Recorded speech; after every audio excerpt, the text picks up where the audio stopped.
Assalamualaikum warahmatullahi wabarakatuh. Selamat datang di video pembelajaran matematika bersama saya Annisa Uniarti. Saya adalah salah satu guru 3T Dinas Pendidikan Provinsi Sulawesi Selatan yang bertugas di SMA Negeri 5 Selayar. Pada kesempatan ini, saya akan membahas soal-soal penalaran analitik yang biasa ditemukan dalam UTBK SBMPTN. Jadi, tes penalaran analitik itu merupakan tes penalaran yang menguji kemampuan kita dalam menganalisis suatu informasi untuk mengambil suatu kesimpulan. Nah, biasanya informasi yang diberikan itu dalam bentuk teks paragraf. Untuk lebih jelasnya, mari kita ke contoh soal. Oke, soal yang pertama, 6 buah buku akan disusun berurutan secara horizontal dari kiri ke kanan pada sebuah rak. Jadi langsung saja kita buat tabel pembantu yang terdiri dari 6 kolom untuk menyusun urutan buku tersebut. Nah, kemudian kita cari petunjuk soal yang paling jelas.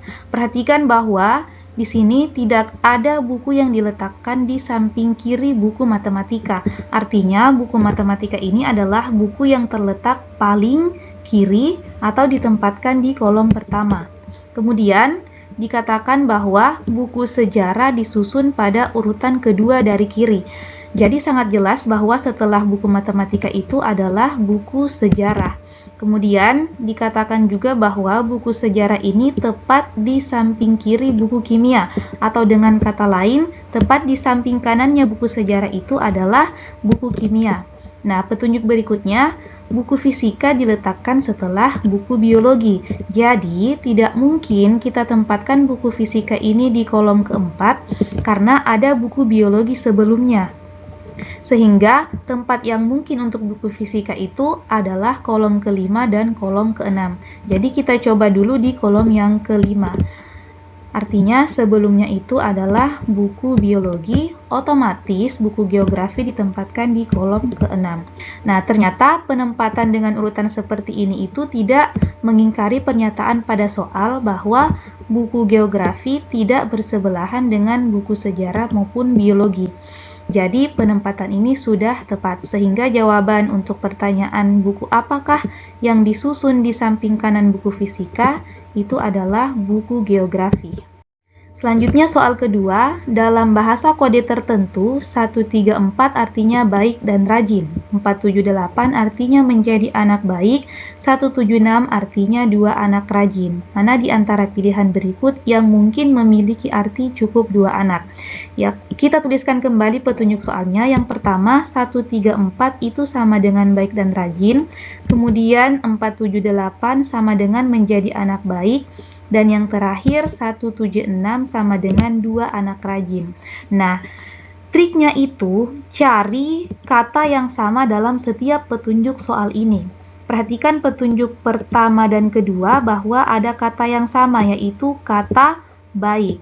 Nah, cari kodenya yang sama. Jadi kode yang sama atau angka yang sama pada petunjuk yang pertama dan kedua ini itu adalah angka 4. Artinya, angka 4 ini adalah kode untuk kata baik. Nah, bagaimana dengan penempatannya? Perhatikan bahwa ketika kata baik ini berada paling depan, ternyata kodenya itu terletak di paling belakang. Sementara ketika kata baik ini berada di paling belakang, ternyata kodenya terletak paling depan.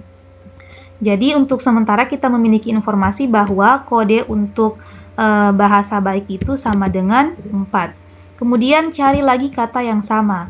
Nah, untuk petunjuk yang kedua dan petunjuk yang ketiga ternyata ada kata yang sama, yaitu kata anak yang sama-sama berada di tengah.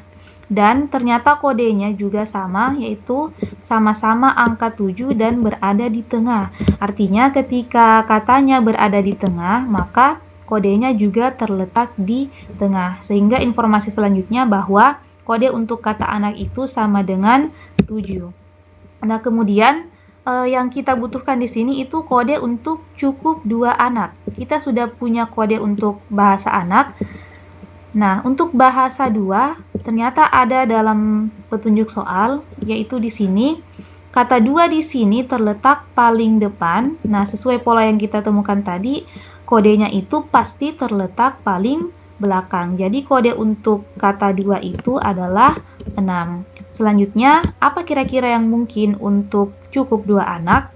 Kita mulai dari kode bahasa anak terlebih dahulu, yaitu sama dengan 7, kemudian lanjut ke kata yang di tengah, kode untuk bahasa 2 yaitu 6. Perhatikan pilihan soalnya, ternyata hanya ada satu yang memungkinkan untuk dipilih, yaitu bagian C, 7, 6, 9. Selanjutnya soal yang ketiga, Ayana tinggal di rumah yang lebih besar daripada rumah yang ditinggali Bari. Sementara itu, rumah Doni tidak lebih besar dari rumah Citra dan rumah Citra lebih kecil dari rumah Bari. Pertanyaannya, rumah yang paling besar kedua ditinggali oleh. Jadi untuk soal seperti ini, gunakan tanda lebih kecil dan lebih besar seperti ini. Nah, mulai dari petunjuk soal lagi bahwa rumah Ayana itu lebih besar dari rumah Bari. Kemudian selanjutnya, rumah Doni tidak lebih besar dari rumah Citra. Artinya, rumah Doni itu lebih kecil dari rumah Citra atau rumah Citra lebih besar dari rumah Doni. Nah, selanjutnya, rumah Citra lebih kecil dari rumah Bari atau bisa ditulis rumah Bari lebih besar dari rumah Citra. Sehingga dengan mudah kita menentukan urutannya. Yang pertama, Ayana itu lebih besar dari Bari, kemudian Bari ini lebih besar dari Citra, dan Citra ini lebih besar dari Doni. Sehingga jawabannya rumah yang paling besar kedua ditinggali oleh Bari. Oke, sekian video dari saya. Semoga dapat bermanfaat untuk adik-adik sekalian. Sampai jumpa di kesempatan berikutnya. Wassalamualaikum warahmatullahi wabarakatuh.